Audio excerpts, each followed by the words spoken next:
एगो गीत हमारा आई रहा आजा शिल्पी आज ये बबुआ के खुश को के जइबू न कि गुड़िया में दोबारा फिर अइबू ना कि बनल बा मूड रानी धरे द पाजा लाहे से कोरा में आके समाजा कि कहतारू काहे कि धनवा ले बहोगा बोलो मुझे खाते जरदा पलवा कि जनवा ले बाप रे बड़ा स्किल बा। हेलो हमरा तरफ से एगो गीत रही बाकी विशाल भैया कि बनल बा मूड रानी धरे द पाजा लाहे से कोरा में आके समाजा सुनो ना बगल मिजाज बाटे साजा लाहे से कोरा में आके समाजा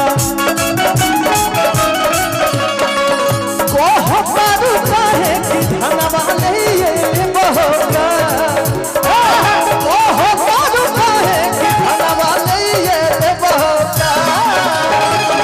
बोलो मुझे खाते जरदा पलवा जनवा ले बहोगा बोलो मुझे खाते जरदा पलवा जनवा ले बहोगा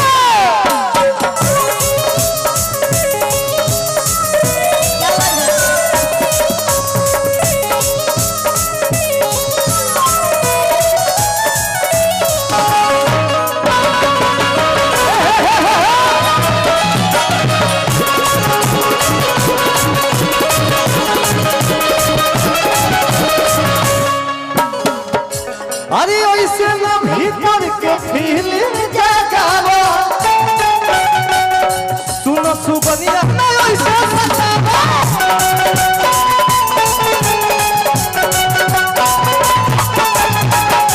कितनी दूरे हो ना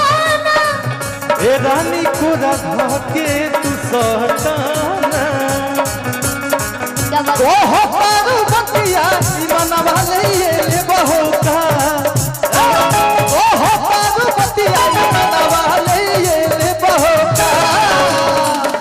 बोलो मुझे खाते जरदा पलवा जनवा ले बहोगा अरे भैया बाबा मजी खाते जरदा पलवा जनवा ले बहोगा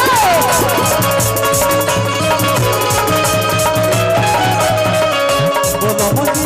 खाते जरदा पलवा जनवा ले बहोगा